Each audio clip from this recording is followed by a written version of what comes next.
E, bom, olá, gente, boa tarde aqui no Brasil, boa noite para o Henrique. A gente vai apresentar mais uma palestra aqui de aquecimento para a Global Game Jam da sede USP. E hoje quem vai falar é o Henrique Alves.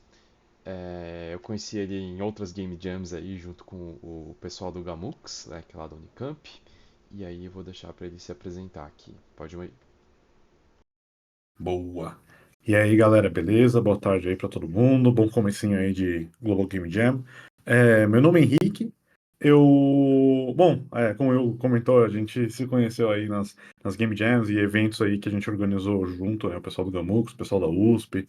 É, então, a gente se conheceu nesse período aí de faculdade, aí, né, os dois juntos. Mas vou deixar para me apresentar melhor aqui durante a apresentação. É, Então, como é que eu fiz aqui a palestra? Tá todo mundo, só garantindo, tá todo mundo vendo aqui os slides, né? Tá streamando bonitinho aqui, porque eu sou noob de Discord, então fico com um pouco de receio. Beleza. Então, como é que eu organizei aqui a palestra? Eu vou falar um pouquinho sobre quem eu sou, o que que significa prototipar jogos, né, que eu acho que isso é importante a gente primeiro definir para entender melhor como que a gente pode prototipar melhor jogos, certo? O que eu coloquei aqui como as três leis da prototipação de jogos, né? Vocês vão entender um pouco melhor quando chegar nessa parte. Eu não quero cagar regra em ninguém, obviamente, mas eu fiz essas definições mais como uma filosofia pessoal, certo? De como desenvolver jogos e como prototipar, principalmente. E por último, que eu acho que é o mais interessante para o Global Game Jam, né? É como aplicar isso em Game Jams, né? E eu espero que isso seja útil não só para Game Jams, como para em ambiente mais tanto em ambiente em que você precisa desenvolver um jogo rápido e quanto em outras Game Jams também, certo? Então é mais ou menos essa organização aqui da apresentação. Então, primeiro eu vou falar aqui um pouquinho sobre quem eu sou, né? Esse sou eu, né? No caso da direita aqui. É, piadas e comédias. Eu não tô vendo o rosto de ninguém, mas eu sei que vocês estão chorando de dar risada agora. Então, aqui um resuminho básico é tipo, eu faço jogos desde os 12 anos, então desde criança eu falei, caralho, eu quero muito fazer jogo, e é um negócio que é uma paixão pessoal minha, né, fazer jogo. De o que eu chamo de carteira assinada, eu tenho em torno um pouco mais de 6 anos na indústria. Desses quase 6 anos aí, um pouco mais, eu trabalhei 4 anos em jogos mobile e jogos de celular, né? E 2 anos trabalhando com educação em jogos, então jogos educativos e trabalhando na área de educação, desenvolvendo conteúdo para as pessoas aprenderem a desenvolver jogos, né? E algumas das empresas que eu trabalhei, aqui está um pouco clarinho demais, mas essa daqui é a Javari, a finada Javari, que conhece aí, sabe que ela já foi de Americanas, mas foi uma startup que ela fazia hipercasuais em Godot, né, que é uma das engines que eu sou muito apaixonado desde, sei lá, quando lançou o 1.2, sei lá. E depois de trabalhar na Javari por um tempo, eu trabalhei na Wildlife por 3 anos. A Wildlife antes era a TFG no Brasil, e aí depois eles mudaram, enquanto eu estava lá, eles mudaram para Wildlife. E na Wildlife foi quando eu consegui a minha experiência mais industrial, por assim dizer, né? É um processo na Wildlife que era muito focado em jogos mobile, focados em lançamento global, e foi quando eu comecei a trabalhar no time de protótipos também, que é o time que tinha que fazer jogo rápido, a gente tinha que testar jogo rápido e lançar jogo rápido, e principalmente matar ideias rápido. Era essa a pegada do time de protótipos, e eu tive a oportunidade de trabalhar nesse time até conseguir emplacar um protótipo e participar dele até o lançamento global. Depois da Wildlife, eu saí e fui pro GD Quest. E aí o GD Quest, talvez alguns conheçam, é um lugar que eu me orgulho muito de ter trabalhado, que é basicamente uma plataforma que desenvolve conteúdo educativo para desenvolvimento de jogos em Godot. Então tem muita coisa aberta, muita plataforma, muito protótipo, muita coisa interessante. E eu trabalhei fazendo protótipos educativos no GD Quest. Então eu fazia muito material que a ideia era fazer um jogo simples com uma mecânica simples, mas que fosse bem polido e que desse para apresentar uma mecânica ou pudesse para ser criado conteúdo educativo em cima dele, né? E agora eu estou trabalhando na Django, que é uma empresa bem mais recente, é uma startup ainda, e a gente está desenvolvendo o nosso primeiro jogo, que vai ser um shooter mobile. Não posso falar muito sobre, porque ainda, ainda não lançamos, e NDA e tal, mas eu estou bem empolgado, assim, é uma empresa com muita gente boa. Então, apesar de ser pequena, a gente está trabalhando bastante. E, bom, apresentando um pouquinho os meus bebês, os meus projetos, esse foi o Sky Warriors, que na Wildlife foi o jogo que eu trabalhei desde protótipo, ó, desde a primeira linha de código até o lançamento global. Foi uma das melhores experiências que eu tive lá na Wildlife. No GD Quest, esses foram alguns dos protótipos que eu participei, né, e que eu produzi para a gente desenvolver conteúdo educativo em cima.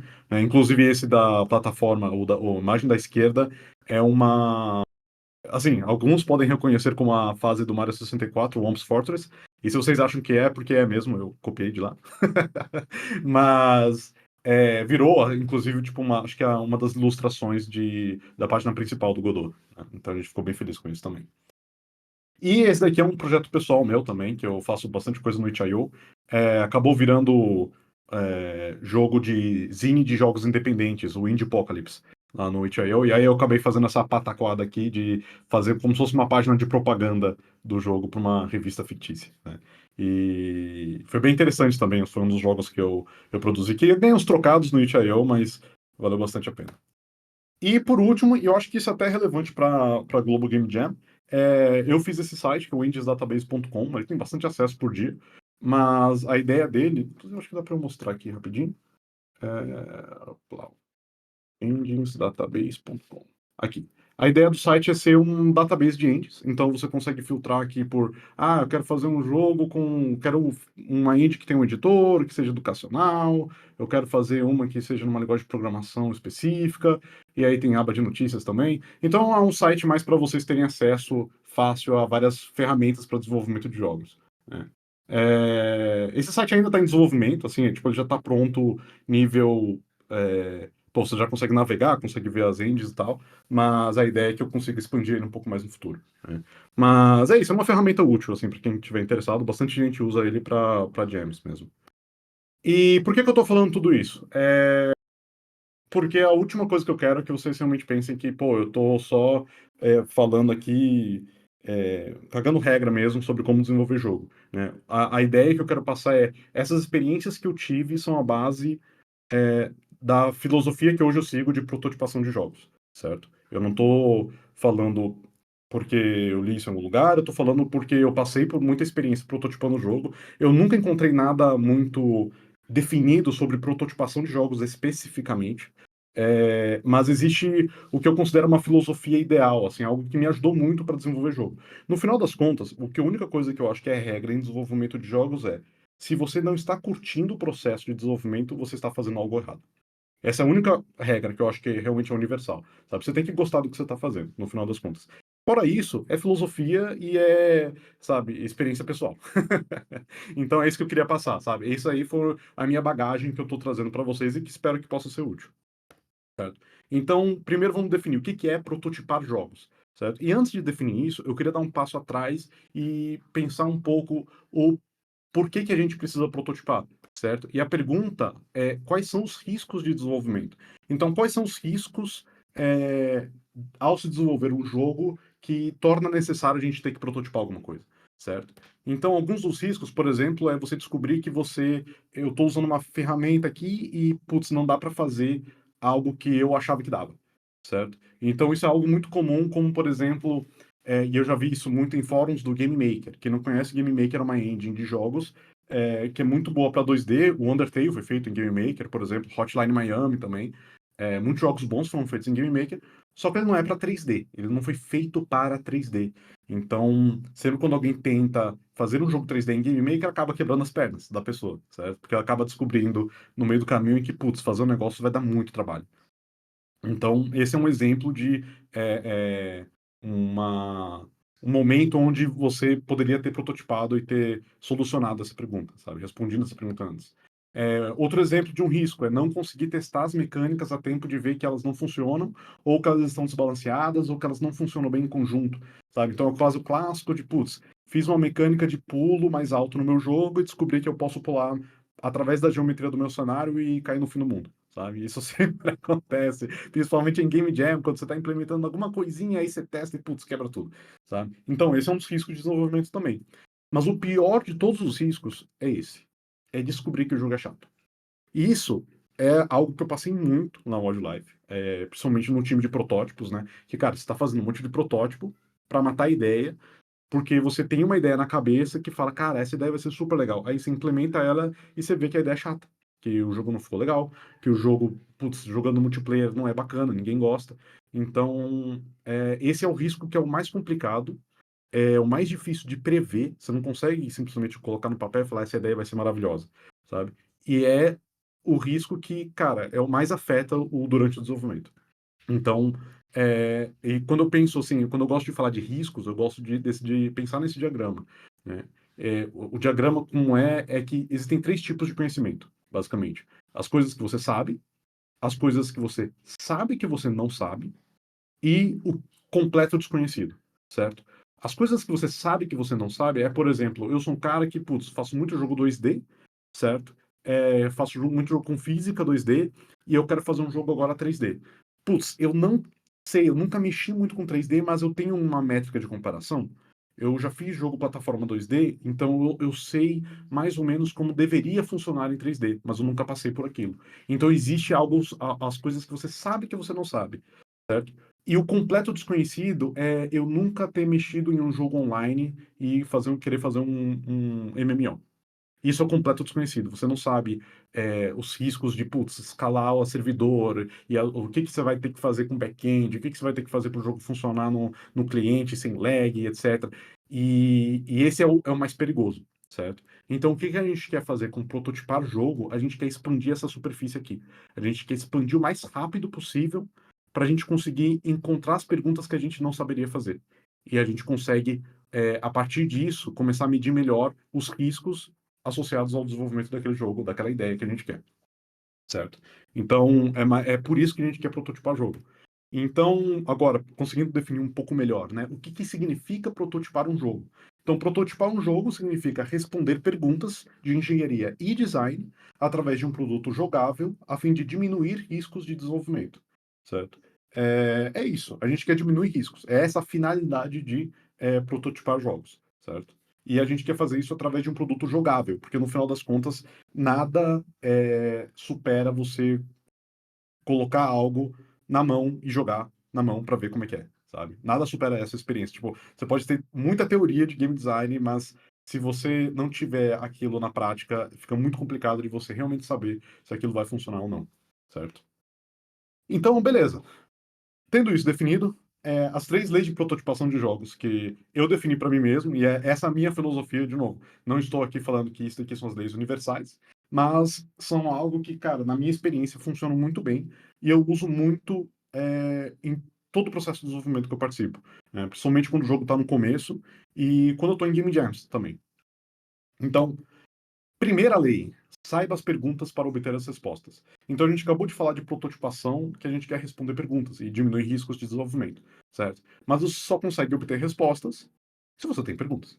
E isso é muito importante, você precisa saber o que você quer perguntar para poder um protótipo fazer sentido. Então, o exemplo que eu dei foi Sky Warriors, que foi um dos jogos que eu fiz lá na Odd Live, que foi um jogo que foi desde protótipo até lançamento global, certo? No Sky Warriors, quais foram as perguntas que a gente fez para conseguir desenvolver o jogo? A primeira pergunta básica dele foi como fazer um controle de avião ficar bom no celular. Porque Sky Wars, a ideia era fazer um Ace Combat de celular. Era isso, um Ace Combat multiplayer, certo?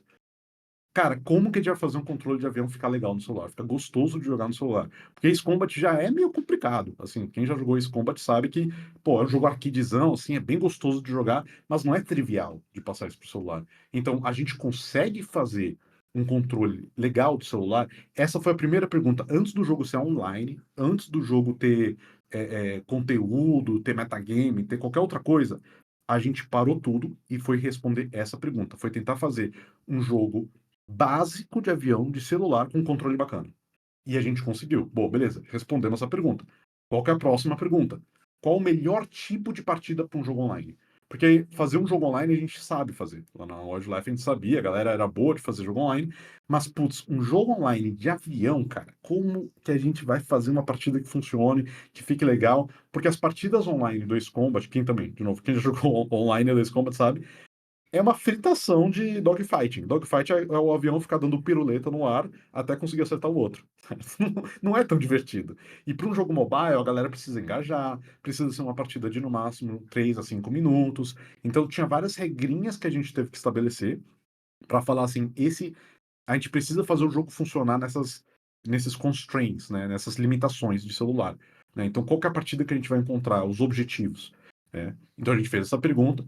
Beleza, respondemos. Próxima pergunta. Como fazer os jogadores não sentirem o lag do jogo? E aí a gente começou a entrar na toca do coelho, que é assim, engenharia mais pura, como fazer o jogo ficar otimizado, etc, etc. Mas, cara, foi perguntas.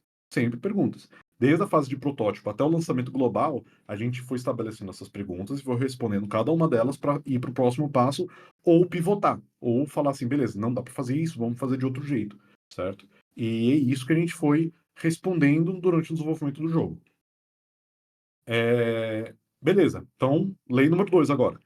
Comece inteligente, termine rápido. Eu, particularmente, gosto muito dessa filosofia, porque é um pouco até contraintuitiva, né? Eu vi muita gente já entrar em Game Jam falando, ah, não, tem que fazer o jogo mais rápido possível. E sim, assim, eu acho que o lance da Game Jam é como fazer um jogo super rápido, né?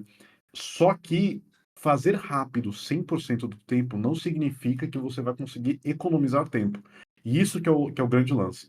Você começar inteligente significa que você consegue destravar velocidade a partir da segunda metade do desenvolvimento. Saber quando separar isso é que é a sacada e que é a coisa mais importante durante o processo. Então, um exemplo que eu vou dar é o exemplo do jogo que eu fiz, do Devour, que ele era um jogo de jam, era um jogo que eu tinha um mês para fazer, era uma jam de jogos de terror, e eu queria fazer um jogo Adventure Text. Eu tava na pegada de Adventure Text, eu queria fazer um jogo que fosse meio de terror, tivesse umas mecânicas meio diferentes e tal. É, E, putz, como que eu ia fazer isso em um mês, né? Porque um mês, assim, pô, é bem mais do que uma Global Game Jam, mas é uma jam que o escopo dela, como é de um mês, ela exige muito mais. Os jogos têm que terminar mais polidos, né? Então, como que eu ia encaixar nisso num mês? O que eu fiz foi separar. Eu comecei inteligente, que foi fazendo as três coisas que eu considerava mais importante para o jogo, que é o efeito de tela de CRT. Eu queria que desse essa impressão que você está jogando num monitor antigo, né? O efeito de diálogo de texto. Então, eu queria que o texto aparecesse com uma certa cadência na tela do jogador, e isso para mim era super importante. E, finalmente, a arquitetura de um jogo Adventure Text, e aí eu estou mostrando como ficou no Godot, que eu fiz como se fosse um plugin na End, que eu pudesse alterar os assets e visualizar os assets como se fosse um jogo normal, como se fosse um jogo 2D, certo? Então eu conseguia ver aqui tudo que estava, os objetos, né, as pessoas que você consegue interagir e as salas do jogo. E apesar de, pô, parecer um negócio super extra para uma jam, né? Putz, por que que eu tô fazendo isso aqui só para poder visualizar o jogo? Foi isso que me fez destravar a velocidade para eu poder fazer o jogo rápido, para eu poder saber o que eu tô fazendo, debugar o que eu tô fazendo e conseguir testar as coisas mais rápido, certo? Então, a primeira metade da jam, fazer inteligente. Eu fazia com calma, programava e beleza. As coisas estavam funcionando. Quando eu garanti que isso funcionou, aí, bora pra... taca aí pau. Dane-se. Vamos fazer o mais rápido possível. Porque aí entra a parte da jam que, pô, tudo tá pronto. Então eu consigo acelerar meu processo. Eu conseguia desenvolver as ideias para que precisassem de pouco asset, né? Porque eu não queria ficar desenhando também, era um adventure text. Eu implementei os puzzles e eu consegui implementar as duas salas para o jogador interagir bem tranquilinhas, bem bonitinhas, né? Mas que, pô, encaixou direitinho no escopo que eu queria para o jogo, certo? Então, essa é a lei que, pô, para mim esse processo de desenvolvimento é o ideal mesmo em Global Game Jam, sabe? É um negócio que eu toco para qualquer jam que eu faço, eu sempre começo com calma e eu termino super rápido. Eu termino pegando velocidade, por quê? Porque eu garanti o começo, eu garanti a fundação do jogo, certo? E a última lei é itere e depois itere de novo. E isso, para mim, quase uma lei universal de desenvolvimento de jogos, assim, honestamente, porque, cara, iterar é super importante, iterar na mão, com o jogo na sua mão, testando, é super importante, sabe?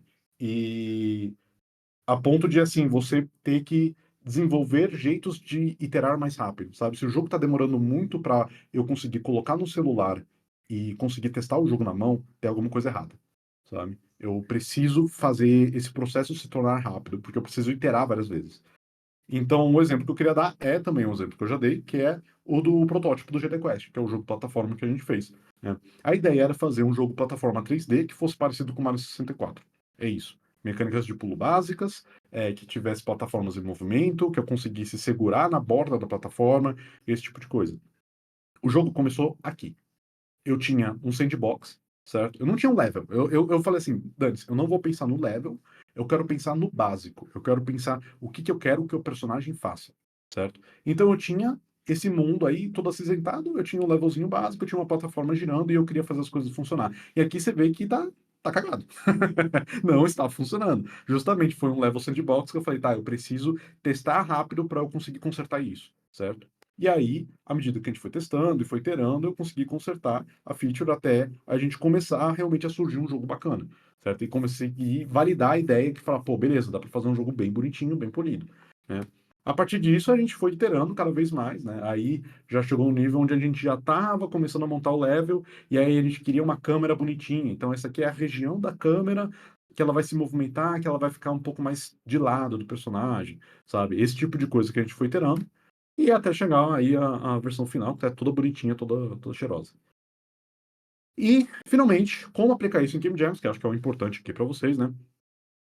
Também vou dar um exemplo, que é o jogo que eu fiz com a minha esposa, né? Que é a Brena Cardoso.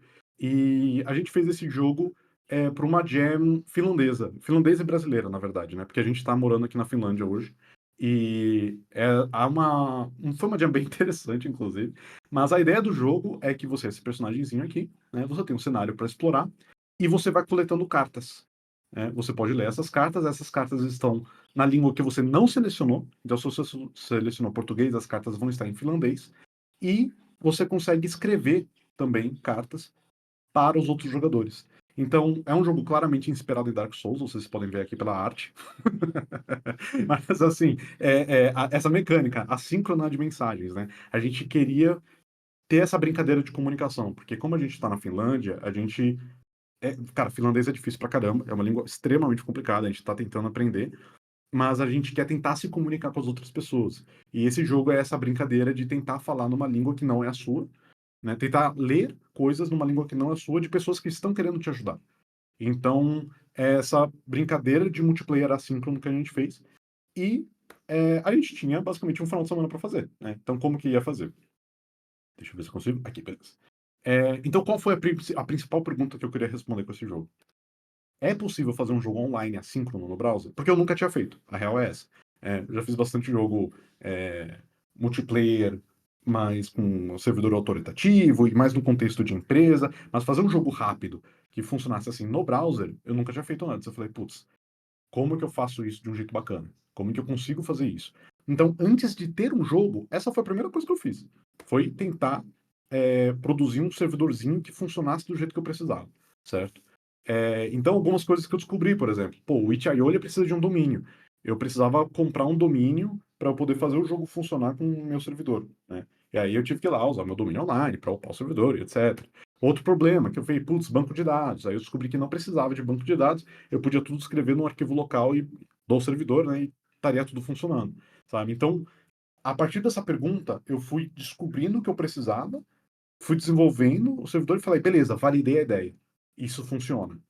Agora vamos partir para o jogo, vamos partir para o cliente, porque eu já consegui garantir que tudo vai funcionar, certo? E aí, o que eu fiz inteligente e o que eu fiz rápido. Então, a parte inteligente foi, putz, eu preciso de vários puzzlezinhos, né? Vários dioramas, que a gente chamou, que são esses levelzinhos pequenininhos que o player vai caminhando e vai andando. Como que a gente fez? Eu parei para pensar, ok, eu preciso fazer isso de um jeito que não me dê problema depois, né? Que seja rápido de eu ver, visualizar o level inteiro e, pô, saber onde colocar os elementos do cenário, saber onde colocar as chaves, as cartas e etc. certo? Então, eu primeiro parti para isso. Falei assim, beleza, vamos fazer uma arquitetura bonitinha, vamos organizar para o player, garantir que ele vai poder se movimentar no cenário, que vai ter uma luz legal, que vai ter sombra, que a sombra vai funcionar no browser. Isso tudo fui respondendo ao longo do desenvolvimento, mas foi a parte que eu fiz com calma. Depois que eu fiz com calma, aí beleza. Aí o levelzinho era muito, muito pequenininho. Então dava para focar em cada levelzinho fazendo super rápido. E a gente conseguiu desenvolver o jogo, pô, beleza. Em um final de semana já tinha uma montanhazinha toda bonitinha, era a pegada do nosso jogo. A gente queria que o personagem fosse até o final, chegasse até o final da montanha, né? E como que eu iterei no projeto? E, cara, isso não tem segredo. É literalmente jogar. Eu pegava, jogava, publicava o jogo no itch.io e jogava. Durante a jam, sabe? Isso é um negócio que eu recomendo, inclusive, para vocês. Se vocês estiverem fazendo um jogo em browser, estiverem fazendo um jogo que funciona no browser, cara, não tem segredo. Publica o jogo no itch.io com antecedência, publica privado, mas publica e testa. Porque não tem comparação com nada. Assim, jogar no browser sempre pode dar problema, depende do browser, depende de um monte de coisa que não dá para prever e, assim, não tem nada que substitua isso, certo? Então, esse foi o processo de iterar. Eu tenho até um script hoje, até hoje, que eu uso para publicar os jogos no itch.io. Foi tipo, faço qualquer mudança no jogo, rodo o script, eu nem abro o browser, o jogo vai estar lá e aí beleza. Aí depois eu vou lá e jogo o jogo no browser mesmo, entendeu? Então sempre façam isso, sempre busquem um jeito mais rápido de iterar no projeto de vocês, certo? E, cara, foi isso. Assim, foi uma palestra que foi super, super curtinha, mas o que eu queria fazer era entregar aí essa filosofia de desenvolvimento com bastante história, para vocês saberem de onde veio essa experiência. E deixa aqui os meus contatos, quem quiser. Esse aqui é o meu site. Inclusive, eu tenho o making of, entre aspas, né, um artigo que eu fiz sobre o jogo de Jam, esse joguinho aqui o Together, e o jogo que eu fiz no GD Quest. Eu fiz lá, tipo, um documento, um blog post um pouco mais comprido, falando sobre o processo de desenvolvimento. Eu também estou no Mentorias Games Brasil. Se alguém tiver interessado, pode se inscrever lá para o Mentorias e me procurar como mentor, ou me pingar no LinkedIn mesmo, se quem tiver interessado. E tá aqui meu e-mail também, quem quiser mandar e-mail pode mandar. Eu demoro um pouco para responder, porque eu só checo e-mail uma vez por dia, mas é isso. E aí eu gostaria de abrir para perguntas, porque a gente tem um tempinho ainda, e quem tiver aí alguma pergunta, qualquer coisa aí, pode mandar bala. Aí eu não sei como é que Will, é com você, eu não, não manjo de Discord, se dá pra a pessoa só pode se desmutar e aí fazer pergunta ou boa. É isso aí, ó. Quem quiser, Tem a como. gente abre o microfone aí, pode mandar pergunta ou pode mandar por texto. Eu só vou pedir para alguém mais da organização ler as mensagens de texto, porque eu tô coordenando o OBS aqui. E aí, então, Ah, boa. manda as perguntas aí que o Henrique responde.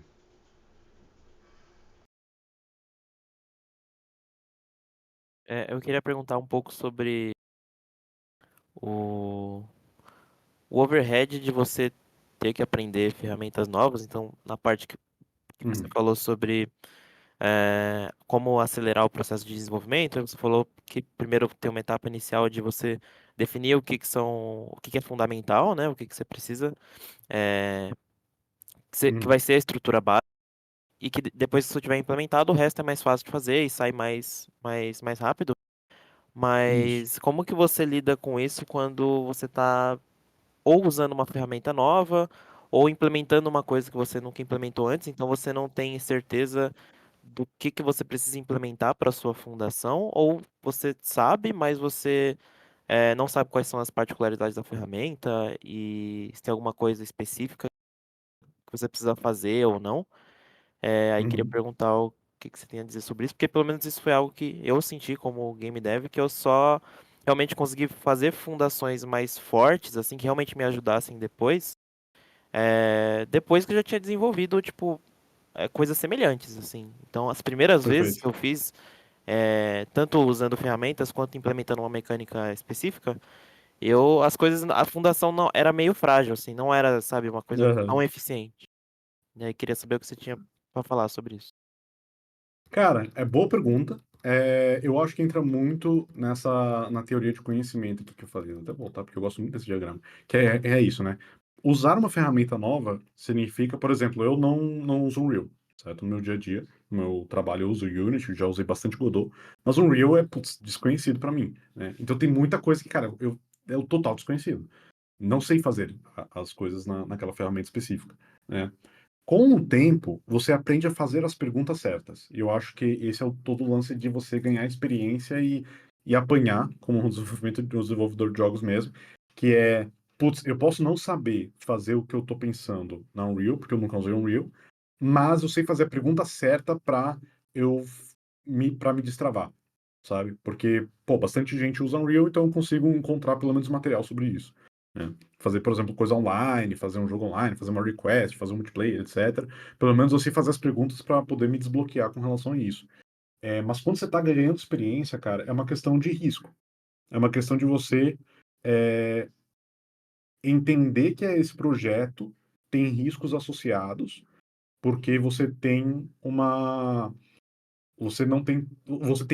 quantidade maior de desconhecidos naquela ferramenta, certo? Então, logicamente, vai ser mais arriscado. É a natureza de um protótipo isso. É justamente para mitigar riscos. Então, é, vira um lance de planejamento um pouco mais meta, né? Tipo, putz, o que que eu posso fazer como plano B ou como plano C, sabe? Isso praticamente foi algo que eu sempre faço quando eu estou usando algo extremamente desconhecido, é já deixar preparado o plano B e o plano C, sabe? O lance de você preparar a fundação, e eu acho que você fez uma pergunta completamente correta, que é qual que é o overhead disso, né? O overhead você que determina, mas assim, qual que é o overhead limite, né? Qual o tempo máximo que eu vou gastar fazendo isso para eu poder focar no resto do conteúdo depois, né? E esse é um balanço extremamente complicado. Esse é um balanço que vem com bastante experiência, assim, de pô, saber quanto tempo mais ou menos você quer gastar nas coisas e prevendo que você vai gastar mais ou menos isso aqui fazendo essa feature, sabe? Mas quando você tem muito desconhecido, cara, é ter um plano B, ter um plano C e saber que, cara, você vai precisar ter um tempo limite para saber em que momento você vai divergir. Em que momento, cara, dropa essa ideia, vamos pro plano B. Não vai dar tempo de fazer isso, então vamos pro plano C, sabe? E gerenciar os riscos a partir disso. Deu para responder mais ou menos a pergunta? Deu. Obrigado. Boa. Que massa. Pode ser isso também, galera. Eu acho que Qualquer coisa mandaram uma também, mensagem assim. de texto aqui, deixa eu ver se eu consigo ler. Uba! Ah, Eu vou vai deixar aqui meu aparecer aqui na e-mail aqui, porque gravação. qualquer coisa, Ah, quem, tá, foi só o quem tiver Matheus falando, pode ver. vergonha. Boa, beleza. Bom, tá aqui os meus contatos. Quem quiser pode mandar e-mail à vontade, eu vou responder, prometo. Também tem o meu site aqui, eu tô no Mentorias. E é isso, galera. Fico aí à disposição aí, quem quiser falar comigo depois. Tem efeitos sonoros no Discord. Bonitinho. Isso aí. Tá. Mais uma pergunta então, gente?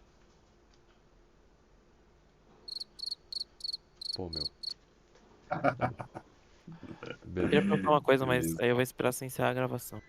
Ah, tá bom. Então eu Ah, vou. beleza. Então eu vou parar Tranquilo. a gravação, que aí vou ter encerrado as perguntas que vão aparecer no vídeo, tá? E. Beleza. Parando a gravação.